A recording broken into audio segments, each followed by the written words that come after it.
नमस्कार,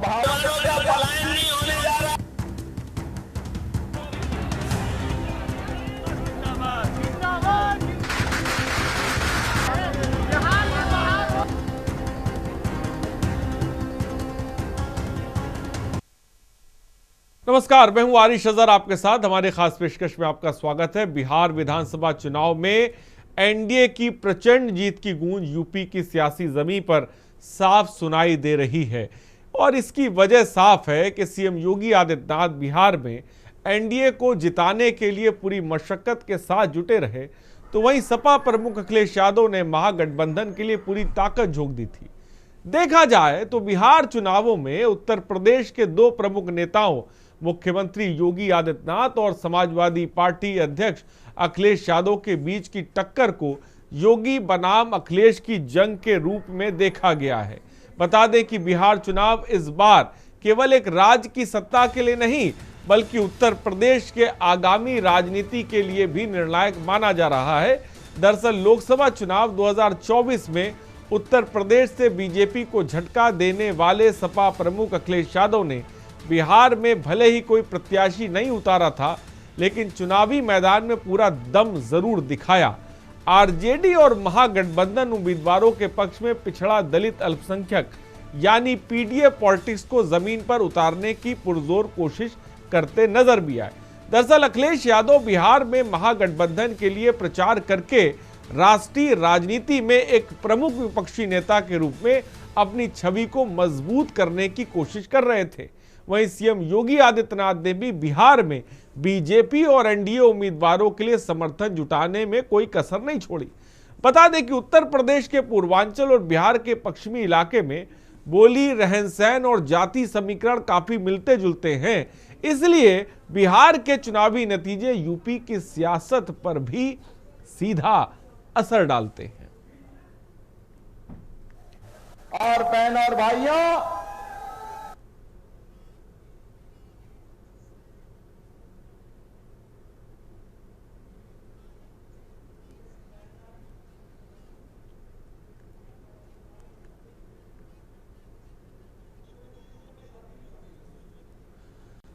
तो बिहार के रण में मुख्यमंत्री योगी आदित्यनाथ और अखिलेश यादव दोनों ने अपने अपने मोर्चे खोले, ये साफ तौर पे देखने को मिला। दोनों ही बड़े नेता बिहार की सरजमी पे साफ तौर पे दिखाई पड़े।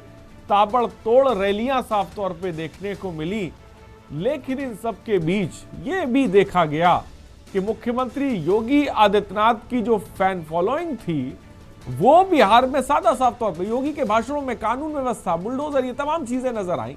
अखिलेश ने तकरीबन 28 से 30 जनसभाओं को संबोधित किया, लेकिन तब भी महागठबंधन के लिए कुछ फायदेमंद साबित नहीं हो पा रहा। आमतौर पर अखिलेश प्रचार में रोड शो की बजाय जनसभाओं पर अधिक जोर रहा। अखिलेश ने भाषणों में बेरोजगारी की बात करी, महंगाई की बात करी, सामाजिक न्याय के मुद्दे भी उठाए, लेकिन वो नफ्स नहीं पकड़ पाए। भाजपा पर झूठ और दुष्प्रचार फैलाने का आरोप भी उन्होंने मढ़ा और लगाया भी साफ तौर पे, लेकिन वो भी असरदार नहीं रहा। 24 में उत्तर प्रदेश में मिली जीत का हवाला देकर बिहार बदलेगा, देश बदलेगा उन्होंने नारा भी दे डाला अखिलेश यादव ने, लेकिन वो भी असरदार साबित नहीं हुआ। और उत्तर प्रदेश के उप मुख्यमंत्री और बिहार चुनाव के सह प्रभारी केशव प्रसाद मौर्य ने चुनावी नतीजे अपनी प्रतिक्रिया देते हुए कहा कि यह जनता के अटूट विश्वास की जीत है और उन्होंने विपक्ष खासकर राष्ट्रीय जनता दल आरजेडी नेता तेजस्वी यादव पर कड़ा प्रहार भी किया।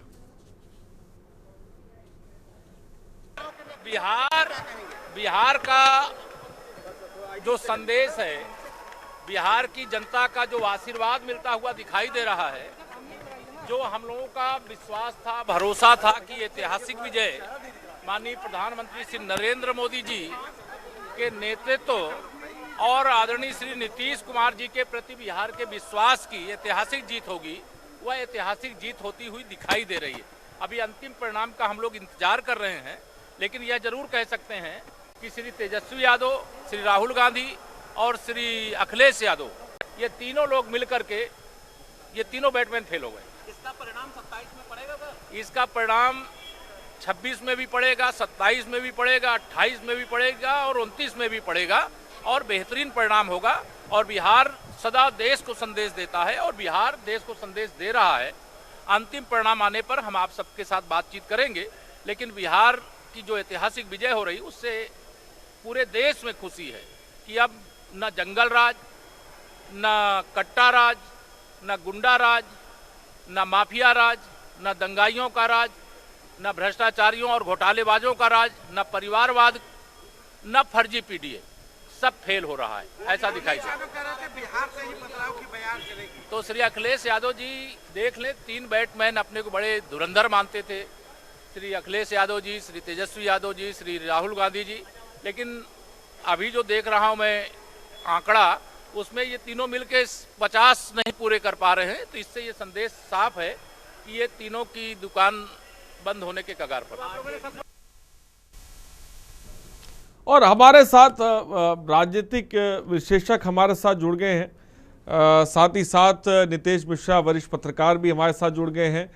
और सबसे पहले सीधे रुख करते हैं नितेश मिश्रा जी की तरफ। नितेश मिश्रा जी, बिहार के चुनाव को लेकर अगर देखा जाए तो एक तरफ तो ये बिहार का जनादेश कहा जा रहा है, लेकिन इसे यूपी के लिए बहुत बड़ा संदेश कहा जा रहा है 27 के मद्देनजर देखा जाए। आपको लगता है कि बिहार का जो फैसला है ये कितना असरदार रहने वाला है आने वाले चुनाव के मद्देनजर देखें तो? हाँ नितेश मिश्रा जी, मेरी आवाज आप तक पहुंच रही है? जी बिल्कुल, एक बार सवाल अपना फिर से दोहरा दीजिए। मैं एक बार सबसे तारुफ करा दूं, नितेश मिश्रा जी वरिष्ठ पत्रकार, मनीष शर्मा जी भी वरिष्ठ पत्रकार भी इस वक्त हमारे साथ जुड़ गए, बहुत बहुत स्वागत है आपका। और रजनीकांत जी राजनीतिक विशेषज्ञ भी हमारे साथ जुड़ गए हैं, आप सबों का बहुत बहुत स्वागत है। और साथ ही साथ बिहार में योगी बनाम अखिलेश की जो जंग रही और जो ताबड़तोड़ रैलियां रही और जो सभाएं रही, जो मुद्दे रहे, वो तमाम चीजें भी आपकी टीवी स्क्रीन पर सबसे पहले चल रही है। सीधे रुक करते हैं, मनीष शर्मा जी क्या कहेंगे, ये जो जनादेश आया यह कितना प्रभावी रहने वाला है यूपी की सियासत के मद्देनजर देखा जाए तो? नहीं, देखिए इसमें 2-3 चीजों को हम लोगों को ध्यान देना चाहिए। जी जी। एक तो आप देखिएगा कि एनडीए ने जो अपना पॉलिटिकल जो कोलेशन बनाया पार्टियों के साथ, वहां और महागठबंधन की जब तुलना करेंगे तो उसमें उसने एक बड़ा आकार वाला बनाया। एक तो इस मामले में वो आगे रहे। दूसरा आप देखेंगे कि सामाजिक समूहों से जो रिश्ता बनाने का सवाल था, वो दायरा महागठबंधन का बहुत छोटे दायरे में रह गया। और एनडीए का आप देखेंगे कि वो पूरा एक अति पिछड़ा, महादलित और अपर कास्ट, ये पूरा एक कह लीजिए कि एक तरह से ये एक बन पाया। महागठबंधन के साथ कुछ अति पिछड़ा वाला कोशिश किया गया, लेकिन वो कहीं सफल होता हुआ नहीं दिखा। और केवल आमतौर पे यादव मुस्लिम वाला गुलबंदी ही बन के रह गई। कुछ यूथ वाला जरूर एक इसके बाद जुड़ा जो है। लेकिन जब आप अगर ध्यान दें, पिछले किसी दौर में जब राष्ट्रीय जनता दल खड़ी हो रही थी 90 के दशक में, तो वो केवल उस समय वो यादव मुस्लिम गठबंधन नहीं था। वो समाज, बहुत सारे समाजों जो उपेक्षित हिस्सा है बिहार का, वो बहुत बड़ा आकार वाला एक महागठबंधन था। धीरे धीरे ये आप देखिएगा कि ये आमतौर पे यादव मुस्लिम तक आके सिमट गया। इससे दिक्कत होती है, जो ही मुस्लिम अति उत्साह से उनके साथ खड़े होते हैं तो एक कम्युनल पॉलिटिक्स के लिए स्पेस मिलती है। और यादव समाज बहुत अति उत्साह से जब गठबंधन के साथ खड़ा होता है तो अन्य जो अति पिछड़ा समाज है, दलित समाज है, उसमें एक और खास करके महिलाएं, तो उसको लेकर के आप देखिएगा कि एक तनाव क्रिएट होता है। अन्य इससे इतर अन्य जो समाज है उनको अपने साथ जोड़ने में मदद मिलती है। तो एक तो हमको ये समझना चाहिए, महिलाओं का जो सवाल था वो बहुत पहले से एनडीए के साथ रहा है, उसको केवल 10,000 रुपए से नहीं जोड़ना चाहिए। लंबे समय से इस सवाल को हल नहीं कर पाया महागठबंधन कि महिला प्रश्नों को कैसे एड्रेस किया जाए, कैसे उनके अंदर एक भरोसा पैदा किया जाए महागठबंधन के साथ। तो जाति के आधार पे तो वो देती हैं महिलाएं, लेकिन उससे इतर भी जाके एनडीए को कुछ हिस्सा वो भी चला जाता है उसकी तरफ। और चौथा मुझको लगता है कि एक बड़ा तंत्र है बीजेपी के साथ, उसमें पुलिस तंत्र है, नौकरशाही का एक अलग इस्तेमाल है। ये चुनाव आयोग को चयन की प्रक्रिया बदल करके चुनाव आयोग को कंट्रोल करने की जो आरोप है वो एक बहुत महत्वपूर्ण बात है। तो ये जो बहुमत तो बात समझ में आती है, लेकिन ये जो प्रचंड बहुमत है इसमें व्यापक मोर्चा है और तंत्र का भी गहरा इस्तेमाल दिखता है। वो तो अभी और एनालिसिस होगी तो चीजें और समझ में आएंगी, लेकिन ये राजनीतिक रूप से भी एनडीए जीता है और तंत्र का भी एक तरह से उसने अपने पक्ष में, खास करके चुनाव आयोग का उसने अपने पक्ष में जबरदस्त इस्तेमाल किया। इस बात को भी आप संज्ञान से बाहर नहीं होने दे सकते। ये आपको कैसे लग रहा है कि ये जो तंत्र का इस्तेमाल हुआ, किस आधार पर ये कह रहे हैं? क्योंकि ये बात भी कही जाती है कि जब एनडीए जीतती है तो भी ये फैक्टर सामने आने लग जाते हैं कि तंत्र का इस्तेमाल किया, जब कोई विपक्ष जीत जाता है तब इस तरह का ये किस आधार पे कह रहे हैं? क्योंकि ये बहुत बड़ी बात है, बुनियादी बात है, बहुत बुनियादी बात है कि आप देखिए ना, चुनाव आयुक्त के चयन की प्रक्रिया ही अवैधानिक हो गई है। संवैधानिक रही नहीं तो संवैधानिक काम कैसे करेगी? आप देखिए ना, प्रधानमंत्री की उसमें प्राथमिकता हो गई, उसमें सुप्रीम कोर्ट की भूमिका ही खत्म कर दी गई। आप ध्यान दीजिए इस पे, मैंने जो चयन होगा, जो भी चुनाव आयुक्त चयन होके आएगा उसमें तो प्रधानमंत्री और उनका एक मंत्री और एक विपक्ष का नेता रहेगा, तो 2/3 हो गया ना भाई। तो किसका कंट्रोल हो गया? यानी कि जो भी अब चुनाव आयुक्त हो गया वह स्वायत्त हो ही नहीं सकता है, वो स्वतंत्र हो ही नहीं सकता है। दूसरा, इसी सरकार ने संसद में एक कानून लाया और उस कानून के तहत चुनाव आयुक्त पे कोई मुकदमे नहीं आप कर सकते हैं, कोई आपराधिक मुकदमा नहीं हो सकता। ठीक, मनीष शर्मा जी, हाँ ठीक है, मैं आऊंगा इस विषय में। रजनीकांत जी भी हमारे साथ हैं। हाँ जी, मैं आऊंगा। चरण में एसआईआर को ले आना, इतनी हड़बड़ी में एसआईआर को लेना, 65 लाख लोग फिर उसमें हटा देना, 20 लाख नए लोगों को जोड़ लेना, अंतिम आवर में 5 लाख और उसमें कैसे तो जुड़ गए। तो ये सब चीजों को बहुत इग्नोर नहीं किया जा सकता है।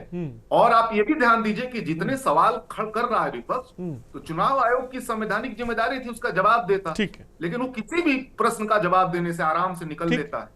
ठीक, मैं आऊंगा। रजनीकांत जी, मैं आपके पास आऊंगा। मनीष शर्मा, रजनीकांत जी, आप किस तरह से इस बिहार चुनाव को देखते हैं? बिहार चुनाव में हमने देखने की कोशिश करी, अखिलेश यादव अपना पीडीएफ फॉर्मूला भी लेकर आए, ताबड़तोड़ उन्होंने रैलियां भी करी, राहुल गांधी भी नजर आए, तेजस्वी अपना जो है पत्र भी लेकर आए। आखिर क्या वजह रही कि ये तमाम चीजें नहीं चल पाई? क्या देखते हैं आप, रजनीकांत जी?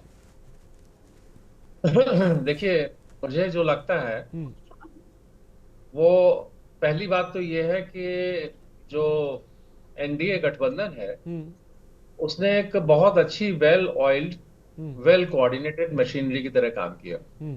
सबसे पहली बात ये, उनके अंदर भी इस तरह की बातें उठी थी कि कुछ विरोधी खड़े हुए, पार्टी के अंदर ही कुछ विरोध शुरू हुआ, लेकिन उस विरोध को उन्होंने बहुत अच्छे से मैनेज किया।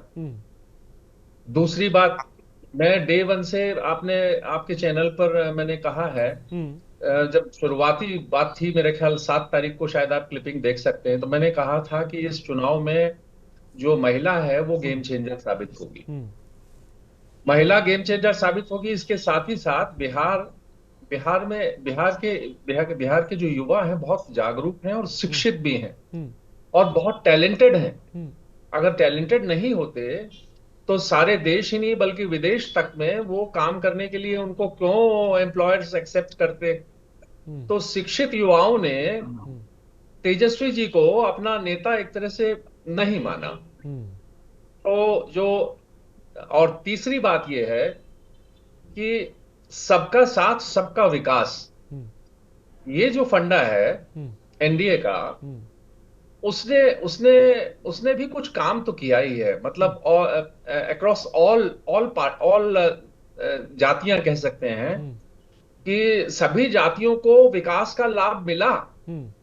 सभी जातियों को, चाहे मुस्लिम्स हो, चाहे हिंदू हो, सिख हो, ईसाई हो या पिछड़े हो, दलित हो, जब अगर मान लीजिए विकास की बात हुई तो सभी को मकान मिले, सभी को गैस मिली, सभी को पानी मिला। मतलब उसमें कोई भेदभाव जैसी बात नहीं आई। तो कहने का मतलब ये कह सकते हैं कि जाति के बंधन टूटे।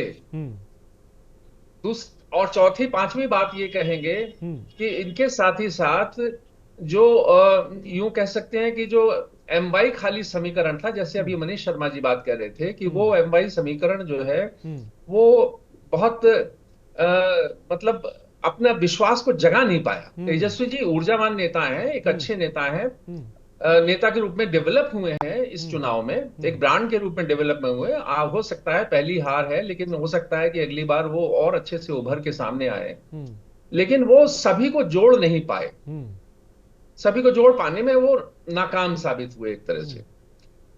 तो ऐसी स्थिति में शुरू से ही ये बात हो रही थी कि एनडीए जो है वो उसका एज है। और देखिए पिछली बार जो रामविलास पासवान जी के बेटे हैं चिराग पासवान जी, उन्होंने अलग चुनाव लड़ा तो उसका नुकसान हुआ। अब वही मैंने बात कही ना, वेल कोऑर्डिनेटेड मशीनरी। तो अब की रामविलास पासवान जी के बेटे की पार्टी ने, लोक जनशक्ति पार्टी ने जो है मिलकर के चुनाव लड़ा, तो देखिए दोनों को फायदा हुआ। एनडीए को भी फायदा हुआ, माने जनता दल यूनाइटेड को भी फायदा हुआ, वो भी आगे बढ़ी जो कम रह गई थी पिछले चुनाव में 20 में। और उनको खुद वो भी एक अच्छे साफ सुथरे युवा नेता के रूप में तेजस्वी के बरक्स खड़े हुए हैं। देखिए नीतीश जी का ये आखिरी पारी मान सकते हैं आप आयु के हिसाब से। निश्चित रूप से नीतीश जी ही, मेरा मानना है नीतीश जी ही इस बार भी मुख्यमंत्री ही बनेंगे। लेकिन नीतीश जी जब भी इस सीन को अलविदा कहेंगे तो बिहार की राजनीति में चिराग पासवान एक साफ सुथरे अच्छे नेता के रूप में उभर कर सामने आ सकते हैं। ठीक, जहां तक मेरा आकलन ये है। ठीक जी, मैं आता हूं। नीतीश मिश्रा जी, आप किस तरह से इस बिहार चुनाव, आपको लगता है कि अभी जो साफ तौर पे रुझान और तस्वीर लगभग साफ हो चुकी है, क्या बिहार में अभी भी कुछ बड़ा हो सकता है? क्या नीतीश के बिना बीजेपी सरकार बना सकती है? आपको ऐसा लगता है? देखिए, ये बिल्कुल संभव तो लग नहीं रहा है, क्योंकि नीतीश कुमार एक बड़ा फैक्टर थे और वही फैक्टर कहीं ना कहीं एनडीए को काम किया है। नीतीश कुमार और मोदी का जो साथ है वो चाहे बिहार में रहा या ये जो साथ था ये केंद्र में दिखा, तो कहीं ना कहीं केंद्र का इम्पैक्ट भी बिहार पर दिखाई पड़ा है। और ये जो जोड़ी थी, इस जोड़ी ने वहां पर एक बड़ा इम्पैक्ट डाला। जो मैंने कंक्लूजन निकाला, जो सुबह से रुझान आ रहे हैं, जैसा कि अभी मनीष सर ने कहा कि कुछ तंत्र का इस्तेमाल किया गया है, तो ऐसे में एक जो सबसे बड़ी बात निकल कर आती है कि देखिए बिहार में चुनाव 2 चरणों में हुए। अभी एक बात और भी आई, इसका एक इम्पैक्ट पड़ा कि लोगों के बीच में और खासकर जो उत्साह था, उस उत्साह को बाइफरकेट होने का मौका नहीं मिला।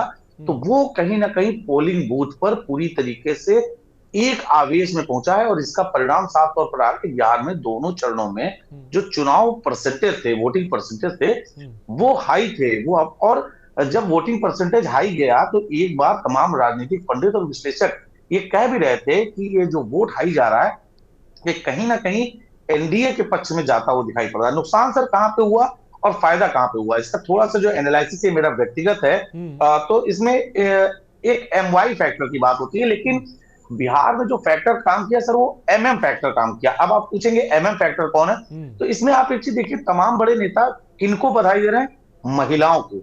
एक फैक्टर एम ये हो गया, और जो दूसरा एम था वो था मखाना बोर्ड।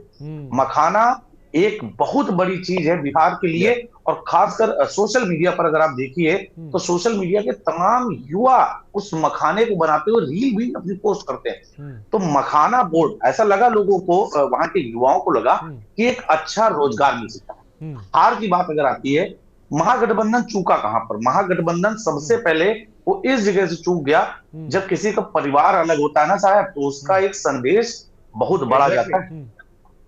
तेज प्रताप का अलग होना बहुत बड़ा नुकसान पहुंचाया है। और सबसे बड़ी चीज, उसके बाद सोशल मीडिया पे भी कई वीडियो है साहब, भाई भाई में दुश्मनी चाहे जितनी हो जाए, लेकिन जब हम पब्लिक मंच पर मिलते हैं तो एक संस्कार होता है, हमको हंस के एक दूसरे से बात होनी चाहिए। तेज प्रताप यादव के लगातार बयान आ रहे थे, उनका साफ तौर पर कहना था कि जो होगा देखा जाएगा। एक मॉल का वीडियो भी आया था जहां पर तेजस्वी और तेज प्रताप आमने सामने पड़े, और संभवतः कोई सोशल मीडिया इन्फ्लुएंसर था, वहां पर भी इस तरीके का कोई एंगल नहीं दिखा कि आपस में बातचीत हो रही। तो सर ये तो हम लोग मानस से पढ़ते चले आ रहे हैं कि जब विभीषण का साथ छूटा तो रावण हार गया था।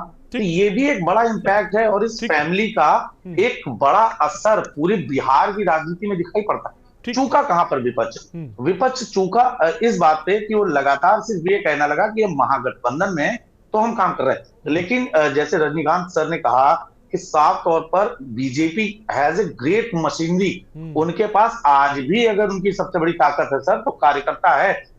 भारतीय जनता पार्टी ने यूपी के तमाम मंत्रियों को, डिप्टी सीएम को जिम्मेदारी लगा रखी थी। वो तालाब में जाकर कूद नहीं रहे थे। ठीक है, तालाब में जाके कूदना एक इम्पैक्ट नहीं था। एक सब अब एक चीज सोचिए। हाँ नीतीश जी, मैं आपके मनीष जी क्या लगता है जो एम फैक्टर की बात कर रहे हैं रितेश मिश्रा जी, क्या एम फैक्टर काम इस बार उसने किया है, खासकर महिलाओं की अगर बात की जाए? अनम्यूट कर ले, अनम्यूट कर ले। आप अगर उसको अभी इस चुनाव से मत सोचिए, पिछले चुनाव से लगातार आप देखेंगे कि महिलाओं की वोटिंग जो है वो बहुत तेजी से बढ़ रही है। वोट प्रतिशत उनका बढ़ रहा है। इस बार भी वो पुरुषों से ज्यादा वोट की हैं। तो एक तो ये समझा जाए, और ये जो 10,000 है इसको इस तरह से ना समझा जाए केवल कि ये चुनाव के दौर में दे दिया गया। वो तो उसने जो लंबे समय से उनके लिए काम भरोसा जीता है नीतीश ने। आप समझिए ना, 2006 में जिन बच्चियों को साइकिल दी गई होगी, वही बच्चियां आज 25 से 35 बरस की युवा हो गई होंगी। बिल्कुल बिल्कुल सटीक बात। शादी विवाह हो गया होगा। तो आप अगर उस समय से देखेंगे, साइकिल योजना से लेकर आज 10,000 तक, या जो महिलाएं घर से नहीं निकलती थी वहां आरक्षण दे देना, पंचायत के चुनाव में महिलाओं को 50% आरक्षण दे देना। तो ये जो महिला फैक्टर है इसको, और तीसरी बात ये है कि वो जो नैरेटिव बना है जंगल राज का, जिसको कि मैं मानता नहीं हूं कि जंगल राज है, लेकिन वो नैरेटिव तो बना है। उस नैरेटिव ने भी आमतौर पे महिलाओं को इधर ढकेला है। उस नैरेटिव को बदलने में महागठबंधन ने कोई बड़ा रोल, कोई इस तरह की योजना नहीं ली। और महिलाओं को लेकर के महागठबंधन के पास कोई ऐसी योजना नहीं थी जिसके जरिए इस कमजोरी को दूर किया जाए, उस पर कुछ काम किया जाए। इसको लेकर उनके पास कोई प्लानिंग ही नहीं थी। और नीतीश लगातार उनको लेकर के प्लानिंग बना रहे थे। अभी लास्ट में उन्होंने 1.5 करोड़ महिलाओं को 10,000 गया है। आप समझ लीजिए, जहां 94% परिवार, 94 करोड़ परिवार जहां पे जो है, 94 लाख परिवार जो है जहां पे 6,000 से नीचे तनख्वाह उनको पे जिंदगी बिता रहे हैं। आप समझ लीजिए 80% लोग 10,000 से नीचे जो है वो जीते हैं। वहां एक झटके में 10,000 चले जाना। तो मेरा ही कहना है कि महिला फैक्टर काम किया है। और इसका ये मतलब नहीं है कि महागठबंधन के पास महिला जाति से अलग है या महिला समाज से अलग है। इसलिए आप देखेंगे कि पिछली बार भी महागठबंधन को भी 37% महिलाओं का वोट मिला। लेकिन एनडीए के साथ ये होता है कि जाति से इतर भी एक हिस्सा है महिलाओं का, जो एनडीए के साथ, नीतीश के साथ चला जाता है। तो निश्चित तौर पे इसने रोल अदा किया है। एक और एमओआई बना है, महिला और यूथ का भी बना है। अगर आप ध्यान से देखेंगे, यूथ का भी चुनाव में बहुत बड़ी भूमिका रही है। और शायद उसको महागठबंधन शुरुआती दौर में लग रहा था कि वो रोजगार का जो वादा है इनका, तेजस्वी यादव का, लेकिन उसको, उस नैरेटिव को बहुत सारे सवाल खड़ा करके लोगों ने उसको क्वेश्चन मार्क के दायरे में ला दिया कि कैसे करेंगे आप। इसका उन्होंने बहुत उस तरह से बताया नहीं। तो यूथ वाला भी और महिला वाला भी इसमें ये एक अलग फैक्टर यहाँ पे इस बार सामाजिक सच्चाइयों से इतर, सामाजिक समूहों से इतर, ये एक फैक्टर भी यहाँ पे निश्चित तौर पे काम किया है। और इसलिए आपको ये दिखेगा कि ये जो इस आपका जो रुझान है, इस रुझान में इसका एक बड़ा योगदान है। इसको आपको देखना होगा। रजनीकांत जी, आप क्या कहेंगे? 10 दिनों में मुख्यमंत्री योगी आदित्यनाथ ने तकरीबन 30 जनसभाएं करी हैं, ताबड़तोड़ जनसभाएं उन्होंने की। क्या मानते हैं कि ये जनसभाएं मुख्यमंत्री योगी आदित्यनाथ का जो जिस तरह के बोलने का तरीका रहता है, जो बुलडोजर वो लेकर आए, तमाम चीजें लेकर आए, क्या वो भी इफेक्टिव रही हैं? रजनीकांत? बिल्कुल बिल्कुल बिल्कुल इफेक्टिव रही हैं। देखिए, भारतीय जनता पार्टी के खीसे में जो विभिन्न राज्यों में मुख्यमंत्री हैं, उन मुख्यमंत्रियों में सभी चमकदार, मैं कह सकता हूं सभी यंग हैं, सभी चमकदार हैं।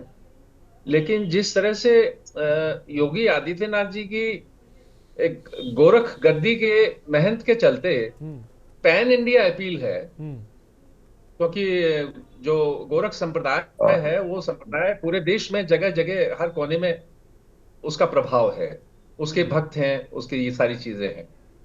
और जिस तरह से उन्होंने, योगी आदित्यनाथ ने कानून व्यवस्था पर, जैसे कि नीतीश जी ने भी किया, जो महिलाएं आज नीतीश जी के साथ नजर आ रही हैं या बच्चियां साथ नजर आ रही हैं, वो उसका एक कारण ये तो सभी लोग कहते हैं, जो वहां के बिहार के पत्रकार, बिहार से जुड़े हुए पत्रकार हैं या बिहार के नेता लोग हैं जी। वो लोग सब कहते हैं कि एक दौर था कि जब महिलाएं जो है 7 बजे के बाद में कहीं निकलना, महिलाएं तो छोड़, पुरुष निकलना, अच्छे मतलब समृद्ध पुरुष निकलना पसंद नहीं करते थे, घर के अंदर बंद हो जाते थे।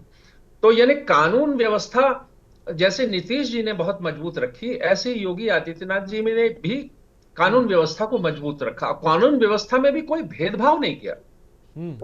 तो ये यानी नैरेटिव बनाना है तो इट्स ओके, लेकिन अगर मान लीजिए कानून तोड़ा तो कानपुर में जो क्या नाम था उनका, जो थे वो तो शुक्ला, तो वो तो हिंदू थे। तो जहां हिंदू अगर कोई माफिया है या हिंदू ने कोई गलत काम किया है तो उसको भी सजा मिली, जो मुसलमान कहीं गलती कर रहा है तो उसको भी सजा मिली। ऐसा नहीं कि सभी हिंदू या सभी मुसलमानों को या मतलब किसी हिंदुओं में किसी जाति विशेष को उन्होंने बहुत ज्यादा प्रश्रय दिया हो। जहां जो मतलब जो कानून व्यवस्था है वो एक तरह से मॉडल जैसा बन गया फॉर द होल कंट्री। अब क्यों ऐसा होता है कि जब कहीं योगी जाते हैं, मैं अपना अनुभव बताता हूं। कुछ समय पहले मैं राजस्थान में गया था, राजस्थान के चुनाव होने वाले थे। तो राजस्थान के चुनाव होने वाले थे तो भरतपुर के आसपास रुका, तो बातचीत हुई कि हमने कहा कि देखिए अब चुनाव हो रहे हैं, अगर भारतीय जनता पार्टी यहाँ जीती तो मुख्यमंत्री कौन होगा? तो वो लोग कहते थे हमें योगी आदित्यनाथ जैसा मुख्यमंत्री चाहिए। तो मुझे बड़ा अजीब, अच्छा भी लगता था। और मैंने कहा क्यों चाहिए? इसलिए चाहिए कि वो जो है वो कानून व्यवस्था कड़ी रखते हैं। यानी राजा का, चाणक्य भी कहते थे, राजा का सबसे पहला कर्तव्य कानून व्यवस्था, भयमुक्त समाज, ये सबसे पहला कर्तव्य है कि अगर भयमुक्त समाज होगा तो वो विकास अपने आप कर लेगा। क्या आप समझते हैं कि सरकार ही सारी हैंड होल्डिंग कर लेगी? सभी लोगों की हैंड होल्डिंग कर लेगी? नहीं, पॉसिबल नहीं है। समाज को भी उसमें योगदान देना होगा। तो भयमुक्त समाज अगर होगा तो वो खुद भी आपस में हैंड होल्डिंग कर लेता है। आमतौर पर समाज में जो लोग, मैं आता हूं नीतीश मिश्रा जी, मैं आऊंगा आपके पास। नीतीश मिश्रा जी, ये जो जीत है एनडीए की, क्या इसमें आत्मविश्वास की अगर बात की जाए तो बढ़ेगा? उसका फायदा आगे साफ तौर पे देखने को मिल सकता है, क्योंकि परफॉर्मेंस शानदार रही है और जो मुद्दे रहे वो वोट में बदले हुए हैं। भले ही चीजें जो भी रही हों, लेकिन एक संदेश तो साफ निकल के गया कि योगी का जो हिंदुत्व है वो चला है। देखिए, बिल्कुल हम आपको सबसे बड़ी बात बता दें, भारतीय जनता पार्टी एक ऐसी पार्टी है जिसको मैंने कई साल लगातार कवर किया। मैंने इनकी विधानसभा भी कवर की, विधानसभा में भी इनको कवर किया, और हाँ लाभी ना लाभी के बीच में भी मैं रहा। इनके बीच में जो सबसे बड़ी खास बात देखने को मिलती है भाजपा के नेताओं में, वो ये चुनाव जीते या हारे, ये कभी अति उत्साह में नहीं आते हैं।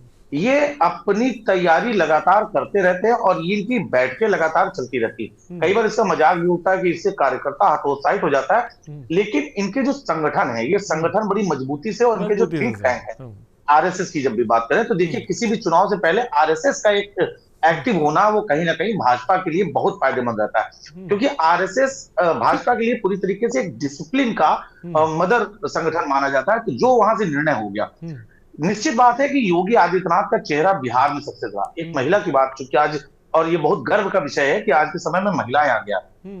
अमित शाह ने एक चाणक्य नीति के लिए, वो था मैथिली को टिकट देना। मैथिली का कोई भी पॉलिटिकल बैकग्राउंड नहीं था, लेकिन मैथिली मिथिला की बेटी थी और पूरे बिहार को रिप्रेजेंट करती थी। तो मैथिली सिर्फ एक विधानसभा के लिए वो वहां पर चर्चा में नहीं आई, मैथिली ठाकुर पूरे के पूरे बिहार के लिए चर्चा में आ गई कि एक महिला को इतना बड़ा मौका दिया गया, एक बेटी को इतना बड़ा मौका दिया गया।